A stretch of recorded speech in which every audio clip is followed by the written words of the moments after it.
नमस्कार, मैं तरुण वर्मा दिल्ली में क्लिनिकल साइकोलॉजिस्ट हूँ। इस चैनल में आपका स्वागत है और इस चैनल पे मैं डिस्कस करता हूँ मेंटल हेल्थ के बारे में। हिंदी में कुछ ऐसे आपको डिस्कशंस करता हूँ जिससे कि आपको मेंटल हेल्थ के बारे में अच्छी एजुकेशन मिल सके। इस वीडियो में मैं बात करूँगा कि एंटी साइकोटिक दवाओं के जो साइड इफ़ेक्ट्स होते हैं उसमें से जो एक कॉमन साइड इफ़ेक्ट होता है ड्राउजीनेस, यानी कि नींद का ज़्यादा आना, स्लीपीनेस बने रहना, इसको हम कैसे ओवरकम कर सकते हैं। जो लोग एंटीसाइकोटिक दवा लेना शुरू करते हैं या जो काफ़ी टाइम से और काफ़ी हायर डोज में एंटीसाइकोटिक दवाएं ले रहे हैं, उनमें अक्सर ये कॉमन एक साइड इफ़ेक्ट देखने का आता है मेडिसिन का, और वो होता है ड्राउजीनेस, स्लीपीनेस, नींद बनी रहती है, या जिसे टेक्निकल लैंग्वेज में कहते हैं सोमनोलेंस, सिडेशन, बेहोशी सी बनी रहती है, दिन में नशा सा चढ़ा रहता है। और ये एक कॉमन साइड इफ़ेक्ट है जो कि काफ़ी सारी एंटीसाइकोटिक दवाओं के कारण होता है, स्पेशली जो एटिपिकल एंटीसाइकोटिक्स हैं, मतलब सेकंड जनरेशन एंटीसाइकोटिक दवाएं जो हैं। तो बहुत से जो पेशेंट्स होते हैं उनको अक्सर ये दिक्कत होती है कि वो जो काम कर रहे होते हैं दिन भर में, या दिन भर में उनको कहीं कंसंट्रेट करना होता है, पढ़ना होता है, या कोई भी दूसरे अपने रोज़मर्रा की डेली जो एक्टिविटीज़ हैं, ड्यूटीज़ हैं, उनको पूरी करनी होती हैं। तो दवा जब वो लेना शुरू करते हैं या जब थोड़ा हाई डोज पे ले रहे होते हैं तो उनको नींद आती रहती है, जिस वजह से वो अपने काम नहीं कर पाते। तो कई बार ये देखने में आता है कि वो जो अपनी जो दवाएं हैं वो इसी वजह से छोड़ भी देते हैं। साथ ही साथ कई बार पेशेंट जो होते हैं वो दवा की वजह से इतना ज़्यादा सो रहे होते हैं कि वो अपने बहुत सा जो डेली जो हाइजीन होता है या डेली की जो नीड्स होती हैं, जो उनको एक्टिव रहने के लिए ज़रूरी है इन एनी केस, वो भी नेग्लेक्ट करने लगते हैं। क्योंकि जब दिन भर सोएंगे चिड़चिड़ापन और दूसरे प्रॉब्लम्स आएंगे, जिस वजह से वो अपने नॉर्मल एक्टिविटीज़ को नहीं कर पाएंगे। तो इस तरह से जो एंटीसाइकोटिक दवाएं होती हैं वो नींद लाने के कारण या तो पर्सन का पूरा डे टू डे एक्टिविटीज़ को डिस्टर्ब कर देती है, पेशेंट ट्रीटमेंट डिसकंटिन्यू कर सकता है, या पेशेंट की जो एक्टिविटीज़ हैं वो मुश्किल हो जाती हैं। तो ऐसे में बहुत ज़रूरी है कि हम ड्राउजीनेस वाला जो साइड इफ़ेक्ट है उसको हम समझें और उसको मैनेज करने के लिए कोई तरीका इस्तेमाल करें।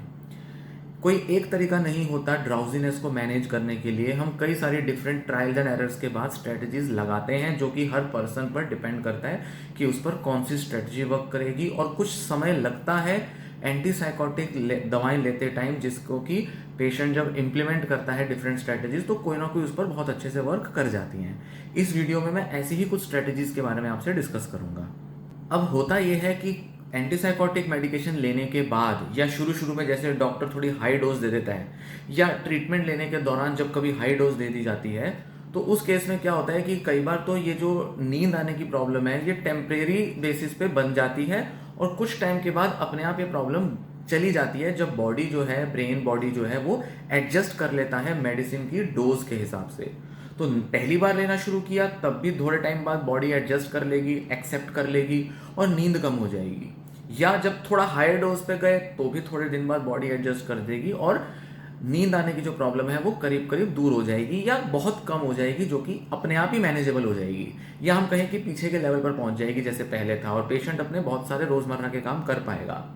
पर कभी कभी क्या होता है कि कुछ केसेस में या कुछ कंडीशन के हिसाब से या दवा की डोज की वजह से या दवा कौन सी दी जा रही है इसकी वजह से कई बार जो नींद होती है वो प्रॉब्लम उसकी लंबे टाइम तक बनी रहती है।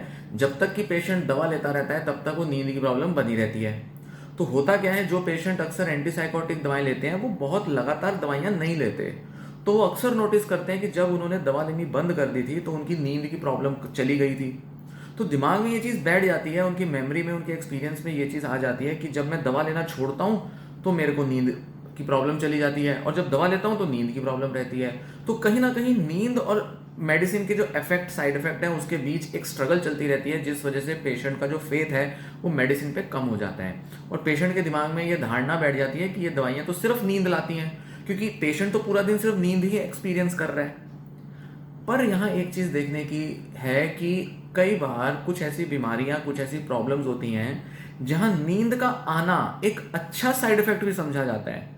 जैसे इसका मैं एक एग्जांपल देता हूं कि मेनिया जिन लोगों को होता है, मेनिक एपिसोड बायपोलर डिसऑर्डर में, उसमें पेशेंट की नींद जो है वो बहुत ज़्यादा डिस्टर्ब हो जाती है। कई बार पेशेंट्स रिपोर्ट करते हैं कि 6-8 दिन से वो सोए ही नहीं है बिल्कुल, या ज़्यादातर केसों में 2 या 3 दिन तक वो नहीं सोए होते और वो डिस्टर्ब हो जाते हैं, बहुत हाइपर एक्टिव हो जाते हैं, बहुत ओवर टॉकेटिव हो जाते हैं, ऐसा उनका बिहेवियर हो जाता है। तो उस केस में उनको एंटीसाइकोटिक दवा दी जाती है ताकि उनको नींद आ पाए। और जब उनको नींद आ पाती है तो धीरे धीरे धीरे उनके एनर्जी लेवल्स रिड्यूस हो जाते हैं और उनकी जो मेंटल कंडीशन है वो बेटर होने लगती है। तो वहां पर एंटीसाइकोटिक दवा का साइड इफेक्ट जो कि नींद का आना है उनके लिए हेल्पफुल हो जाता है और पेशेंट जो है वो रिकवर करना उसके लिए आसान हो जाता है। इसी तरीके से और भी कुछ ऐसी मेडिसिन होती हैं जैसे एडिक्शन की मेडिसिन होती हैं, या कई बार कुछ दूसरे केसेस में जहां पेशेंट सो नहीं पा रहा है या नींद की डिस्टर्बेंस चल रही है, स्पेशली तब भी जब ओसीडी या डिप्रेशन या बाइपोलर के पेशेंट को कंडीशन है, तब भी कई बार एंटीसाइकोटिक दे दी जाती है ताकि पेशेंट का मेंटल बैलेंस बना रहे और वो अपनी नींद को तो मेंटेन कर पाए। हालांकि एंटीसाइकोटिक को भी नींद की दवा के तौर पे यूज नहीं किया जाता, पर कोई और सिम्टम्स की वजह से अगर पेशेंट डिस्टर्ब है, सोचता बहुत ज्यादा है या बहुत रिजिड थिंकिंग है उसकी, और जो दूसरे वजहों से जिससे एंटीसाइकोटिक दी जाती है जो मैं किसी और वीडियो में डिस्कस करूंगा, तो उस केस में नींद का आना पेशेंट के लिए हेल्पफुल हो जाता है। तो कुछ कंडीशंस तो ऐसी होती हैं। हालांकि जिन लोगों को schizophrenia, bipolar disorder, schizo affective disorder, delusional disorder, acute psychotic episodes हुए हैं, उनमें उनको जब एंटीसाइकोटिक दवाएं मिलती हैं तो नींद का आना उसके अंदर हम कह सकते हैं कि एक साइड इफेक्ट है जिसको मैनेज किया जाना चाहिए। अब एक चीज बहुत जरूरी है कि नींद की वजह से, मतलब ज्यादा नींद की वजह से पेशेंट को दवा लेना नहीं छोड़ना, ये सबसे पहले दिमाग में रखना है। क्यों? क्योंकि दवा अगर लेना छोड़ेंगे तो जो एक्चुअल कंडीशन जिसकी वजह से दवा दी जा रही है वो क्योर नहीं हो पाएगी। तो नींद के चक्कर में, मतलब नींद कम आए इस चक्कर में पेशेंट अपनी जो ओवरऑल कंडीशन है उसको डिस्टर्ब कर लेगा। क्योंकि आप ये भी नोटिस कर सकते हैं कि आपका फैमिली मेंबर या आप, अगर आपने एंटीसाइकोटिक दवा ली है तो आपने देखा होगा कि काफी हद तक डिल्यूजनल और दूसरे सिम्टम्स भी कम हुए होंगे। तो उनका फायदा चला जाएगा अगर दवा छोड़ दी जाती है सिर्फ इस वजह से कि नींद ज्यादा आ रही है। तो यहां क्या चाहिए, यहां ये जरूरत है कि हम नींद कैसे भगा पाए, मतलब नींद कैसे कम कर पाए, या नींद का जो साइड इफेक्ट है उसको कैसे ओवरकम कर पाए, हमें इस पर फोकस करना पड़ेगा। ताकि अगर कोई ऐसा तरीका संभव है जिससे कि हम नींद का इफेक्ट कम कर सकते हैं या नींद कम कर सकते हैं, तो हमारे लिए वो बहुत हेल्दी होगा, बहुत हेल्पफुल होगा। क्योंकि एंटीसाइकोटिक दवा अपना असर भी दिखाती रहेगी और नींद भी कम रहेगी, नींद भी मैनेजेबल हो जाएगी। तो हमें यहाँ ये देखना है कि जितने भी टाइम तक हमें नींद की समस्या बनी हुई है, डोजेज के हिसाब से हम दिन भर में क्या क्या कर सकते हैं, किस तरह से मैनेज कर सकते हैं, उस तरह से नींद को मैनेज करें। अब यहाँ एक पॉइंट आता है, स्ट्रेटजीज डिस्कस करने से पहले मैं कुछ बात करूंगा कि एंटीसाइकोटिक दवाओं को हम 3 कैटेगरी में डिवाइड कर सकते हैं, जिसके बेसिस पे हम ये कह सकें कि किन दवाओं से ज्यादा नींद आती है, किन से थोड़ी नींद आती है और किन से एवरेज नींद आती है। मतलब माइल्ड, मॉडरेट, सीवियर हम कह सकते हैं। Mild sleepiness, moderate sleepiness, severe sleepiness, बहुत ज्यादा नींद आएगी, कुछ ऐसी दवाएं होती हैं। ये कौन सी कैटेगरी की दवाएं होती हैं, इनमें कौन सी दवाएं आती हैं, ये मैं थोड़े से आपके सामने नाम डिस्कस करता हूं, जिसके बेसिस पे आप बेटर तरीके से जज कर पाए कि आपकी दवा एक्चुअल में नींद की प्रॉब्लम ला रही है या ये किसी और वजह से है, या शायद आपका एक्टिविटी लेवल कम है जिस वजह से आपको नींद ज्यादा आ रही है। क्योंकि कई बार क्या होता है, कुछ साइकोलॉजिकल फैक्टर्स की वजह से, जैसे आपकी प्रॉब्लम ही ऐसी होगी, जैसे मान लीजिए डिप्रेशन या कुछ और एंजाइटी की प्रॉब्लम्स है जिसमें एंटीसाइकोटिक भी साथ दी जा रही है, या एंटीसाइकोटिक दवा दी जा रही है जो कि आपको एंटीसाइकोटिक के जो इफेक्ट्स हैं, मतलब उसके जो साइकोटिक बिहेवियर्स हैं उनको कंट्रोल कर रही है, बट साथ साथ आपको क्या हो रहा है, आपके अंदर और भी कुछ डिप्रेशन के या कुछ और सिम्टम्स आ रहे हैं जिस वजह से आपका एक्टिविटी लेवल वैसे ही लो है, या काफी टाइम से आपने कुछ किया ही नहीं है जिस वजह से आप दिन भर बस बैठे रहते हैं, एक जगह से दूसरी जगह मूव नहीं करते हैं, और जिस वजह से सुस्ती छाई रहती है और सुस्ती की वजह से आपको नींद आ रही है। तो कई बार जब एनर्जी हम खर्च नहीं कर रहे होते और डिप्रेशन या कुछ और कोमॉर्बिड कंडीशंस होती हैं, खासकर कि अल्कोहल इंटेक जब ज्यादा होगा तो भी इंसान को सुस्ती बनी रहेगी। तो ये कैसे पता चले कि आपकी जो नींद की प्रॉब्लम है वो डायरेक्ट उस एंटीसाइकोटिक की वजह से है, या जितनी नींद आपको फील हो रही है वो एंटीसाइकोटिक की वजह से है भी या नहीं, ताकि आप गलत तरीके से इंटरप्रेट, गलत तरीके से ना समझें अपनी एंटीसाइकोटिक दवा को।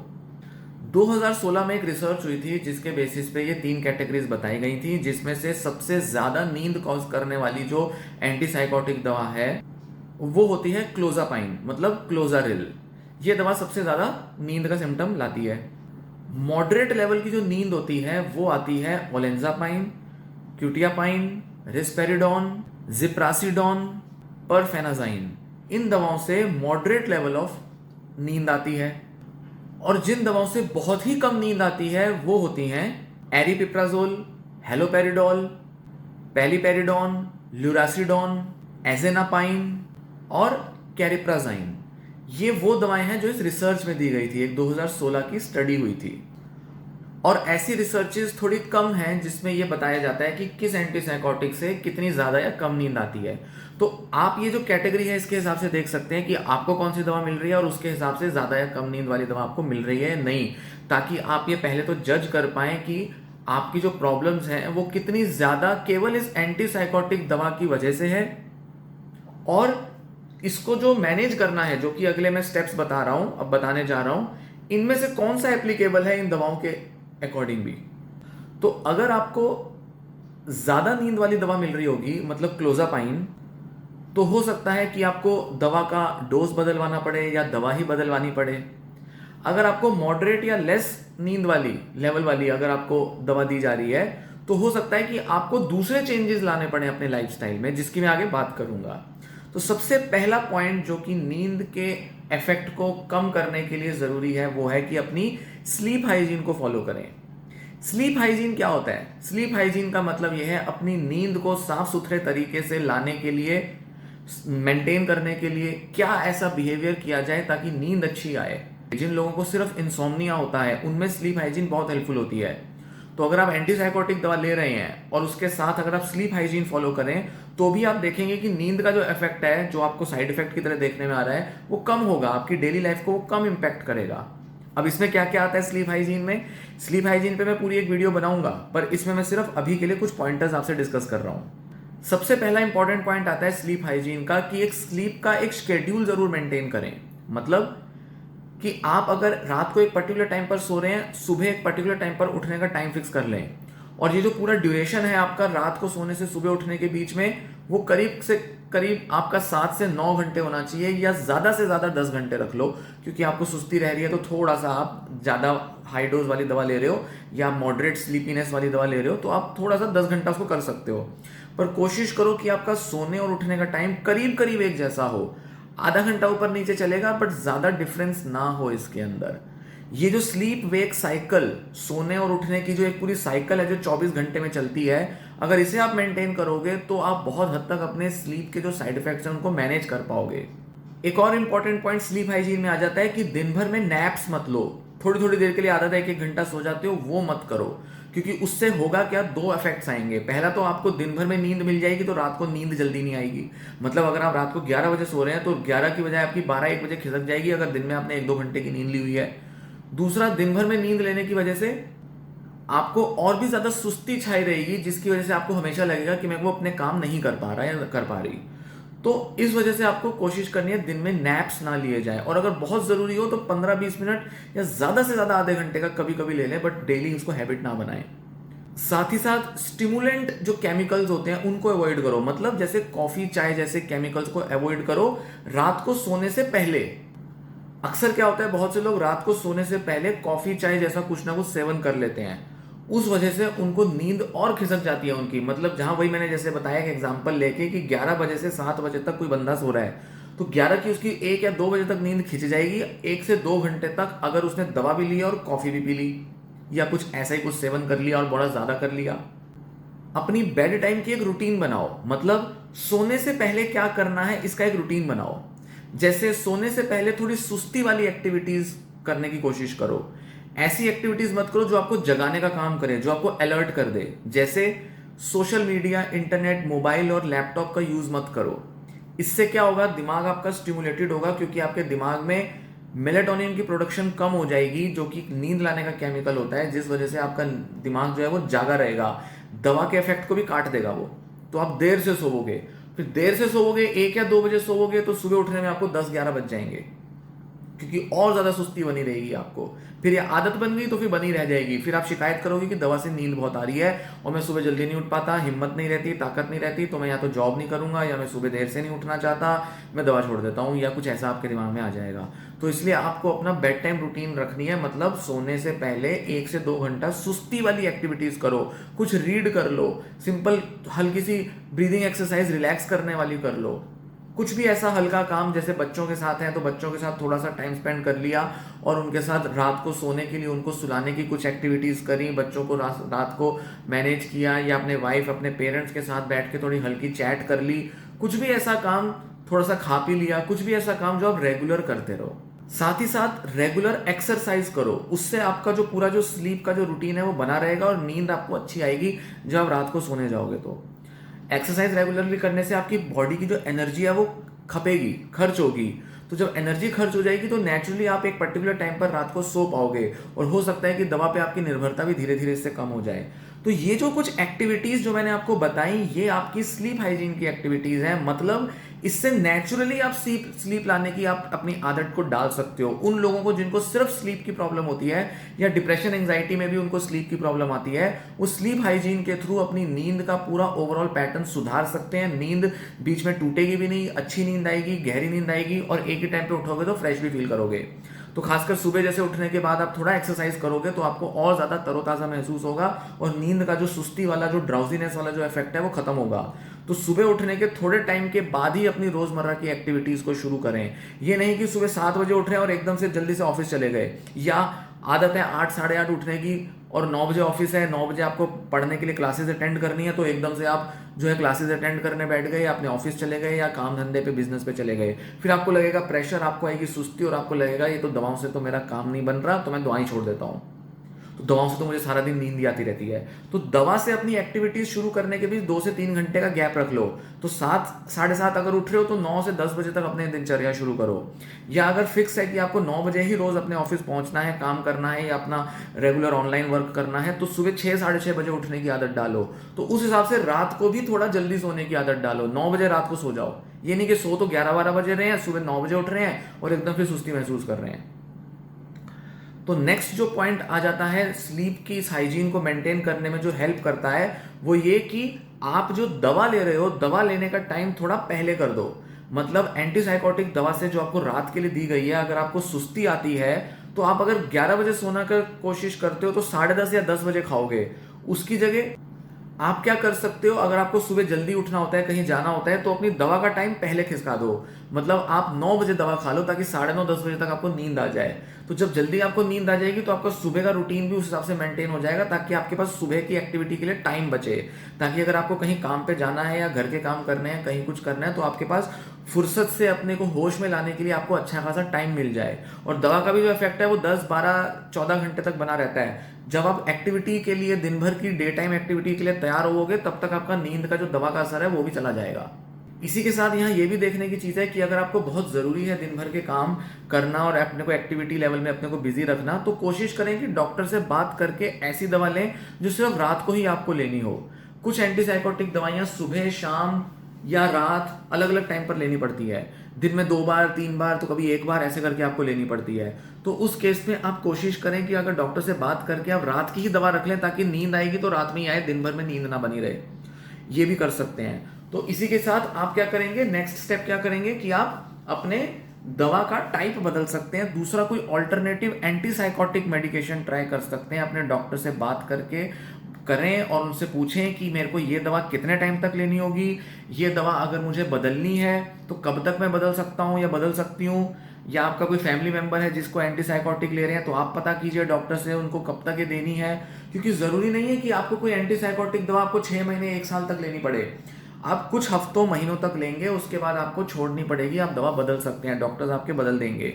एंटीसाइकोटिक का असर करीब करीब एक जैसा आएगा उस केस में। कुछ अलग वजहों से डॉक्टर ने अलग दवाएं दी हैं आपको, बट आप अगर अलग दवा ले लेते हैं तो उससे आपको फायदा ये होगा कि आपको नींद की समस्या कम हो जाएगी। तो दवा बदलने से आपको असर आ सकता है, नींद में कमी आ सकती है। ये डॉक्टर डिसाइड करेगा, इसलिए डॉक्टर से बात जरूर करें इस बारे में अगर संभव हो। अगर डॉक्टर कहे नहीं अभी नहीं लेना, कुछ टाइम बाद ले लेना, तो तब तक आप अपने दूसरे तरीके इस्तेमाल करो जिससे कि आप अपनी नींद की समस्या को ओवरकम करो। दवा नहीं छोड़नी, ये नहीं कि अगर डॉक्टर ने कहा 1 महीने तक ये हैवी नींद वाली दवा ले लो, मतलब जिससे ज्यादा नींद आए, उसके बाद बदलेंगे, तो 1 महीने तक आपको अपने लाइफस्टाइल में और दूसरे चेंजेस लाने होंगे। ये नहीं कि उस डॉक्टर को बदल लिया या डॉक्टर को बोल दिया कि दवा नहीं लेनी है, दवा लेनी छोड़ दी। इस तरीके की गलतियां नहीं करनी जो कि ज्यादातर पेशेंट कर देते हैं। कुछ मामलों में आपको दवा के बारे में सही जानकारी लेना बहुत ज़रूरी है। मैं यहाँ थोड़ी सी जानकारी आपसे शेयर करूँगा, थोड़ी जानकारी आप अपने डॉक्टर से भी लें। उनसे पूछें जिनसे आप दवा ले रहे हैं कि नींद के ऊपर जो असर आ रहा है उसको आप कैसे मैनेज कर सकते हैं। हो सकता है आपकी प्रॉब्लम और उस दवा के बारे में जो डॉक्टर जानता है उसके हिसाब से आपको सबसे सटीक सजेशन दे पाए। नहीं तो आप अपने साइकोलॉजिस्ट से बात करें, वो आपको इस बारे में बताएंगे, आपके साइकेट्रिस्ट से बात करके या आपको जैसे भी वो समझते हैं उसके हिसाब से। अगला एक पॉइंट आता है कि ऐसी चीज़ों का इंटेक कम करो जो आपको ड्राउजी बनाती हैं। जैसे कि कुछ और दवाइयाँ हो सकती हैं जो आपको ड्राउजी बना रही हो, जैसे मान लीजिए एंटीसाइकोटिक के साथ आप एंग्जाइटी की या कोई एंटी डिप्रेसेंट मेडिकेशन भी ले रहे हैं, रात के टाइम लेनी पड़ती है, तो दोनों का एडिड इफेक्ट आ जाता है।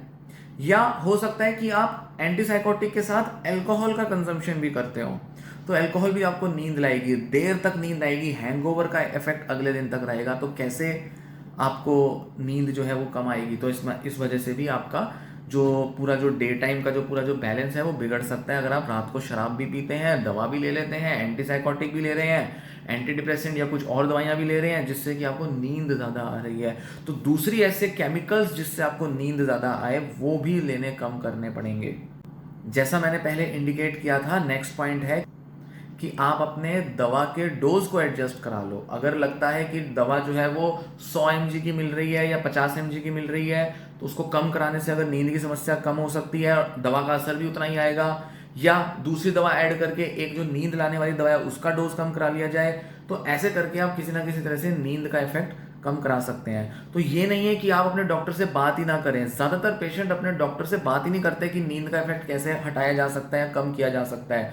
वो जो डॉक्टर ने दवा ले ली उसको लेते रहते हैं, फिर दिमाग में बैठ जाता है कि इसे तो नींद आती रहती है, और फिर वो दवा लेना छोड़ देते हैं, डॉक्टर बदल देते हैं, फिर ना पहले डॉक्टर से बात कर पाते हैं ढंग से, ना अगले डॉक्टर से बात करते हैं। फिर उनको लग जाता है कि भाई ये तो नींद की दवाइयाँ हैं, नींद लाती हैं बस, तो फिर वो सारा दिन सोएंगे, या तो दवा छोड़ देंगे या फिर वो उसी से गुजारा करेंगे और अपने डेली लाइफ की एक्टिविटीज़ को नेग्लेक्ट करेंगे। ये सारे झंझटों में नहीं पड़ना, इस तरीके की परेशानियों से बचने की कोशिश करनी है, और आप बच सकते हो। दवा का असर नींद पे आ रहा है, फिर भी आप अपनी लाइफस्टाइल को मैनेज करके अपनी नींद की प्रॉब्लम को कम कर सकते हो। इसके साथ जो लास्ट पॉइंट अब मैं डिस्कस करूंगा वो है कि आप ऑल्टरनेटिव ऑप्शंस को इम्प्लीमेंट करो। जैसे आप कुछ सप्लीमेंट्स ले सकते हो जिससे कि आपको नींद का इफेक्ट कम हो जाए, या सुबह के टाइम कोई ऐसा सप्लीमेंट खा सकते हो जिससे कि थोड़ा एनर्जी बूस्टर की तरह वो काम करे, आपकी एनर्जी बढ़ जाए। कोई ऐसा एंटी डिप्रेसेंट या मूड स्टेबलाइजर जो आप ले रहे हो, बाइपोलर या स्किजो अफेक्टिव के केसेस में आप शायद ले भी रहे होगे, तो आप सुबह के टाइम उस दवा का इंटेक बढ़ा सकते हो, या डॉक्टर को कह के उसकी डोजेज या टाइमिंग सेट करा सकते हो जिससे कि सुबह उठते ही आपको दवा लेने से आपको नींद की जो प्रॉब्लम है वो दूर हो और आपको थोड़ा ताजगी महसूस हो। ऑल्टरनेटिव्स में आप कुछ खाना पीना अपना बदल सकते हो। रात को कुछ ऐसा खाना मत लो जिससे बहुत ज़्यादा सुस्ती आए, या सुबह सुबह आप जैसे मैंने बताया पहले कि थोड़ा एक्सरसाइज अपना डेली रूटीन में डालो। तो फिजिकल, डाइट, हेल्थ, इन चीज़ों पर भी आपको वर्क करना ज़रूरी है। आपके एनर्जी लेवल्स कितने आप एक्सपेंडिचर करते हो, कितना खर्च करते हो, उसके ऊपर डिपेंड करता है आपकी नींद।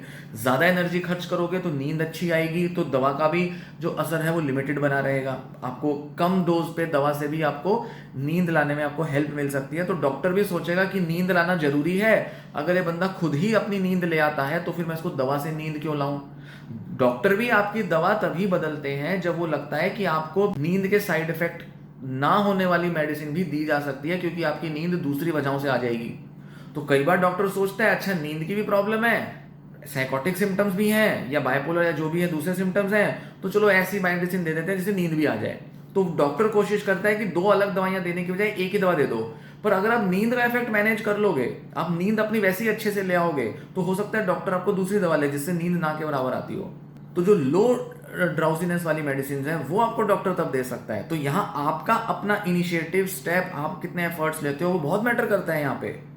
तो ये जो हमने पूरी डिस्कशन की, उम्मीद है आपको ये समझ आई होगी, आपको ये हेल्पफुल लगेगी पूरी जानकारी, और इससे आपको अपने एक्शंस, अपने बिहेवियर्स, अपने डिसीजंस को बदलने में, चेंज करने में आपको मदद मिलेगी, और आप एक सही जानकारी के साथ अपना ये जो नींद का जो साइड इफेक्ट है इसको मैनेज करने के लिए मोटिवेटेड होंगे, और एंटीसाइकोटिक दवाओं से दुश्मनी नहीं रखेंगे, किसी तरीके की नफरत नहीं रखनी है इन दवाओं से।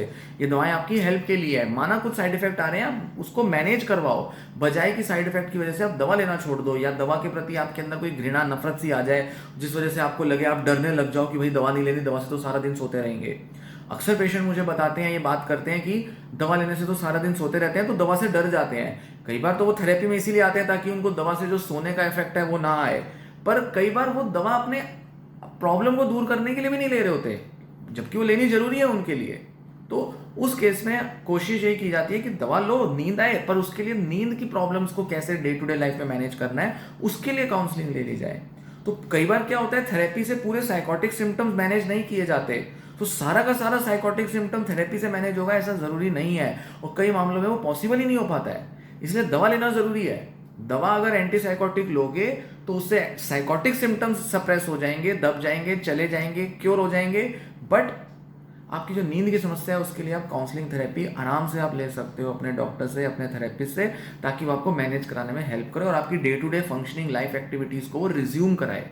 तो अपनी डे टू डे एक्टिविटीज़ को बेटर रखना, फंक्शनिंग को मैनेज करके रखना, वो बहुत ज़रूरी है, जिसकी वजह से आपका जो एंटीसाइकोटिक मेडिसिन पर जो आपका एटीट्यूड है वो आड़े नहीं आना चाहिए। आपको ये नहीं लगना चाहिए कि एंटीसाइकोटिक दवा लेनी ही छोड़ दी जाए। तो इस वीडियो में दी गई जानकारी आपको पसंद आई हो, लाइक करें, वीडियो को शेयर करें, वीडियो के नीचे कमेंट करें, और चैनल भी ज़रूर सब्सक्राइब करें अगर आपने चैनल सब्सक्राइब नहीं किया है तो। धन्यवाद।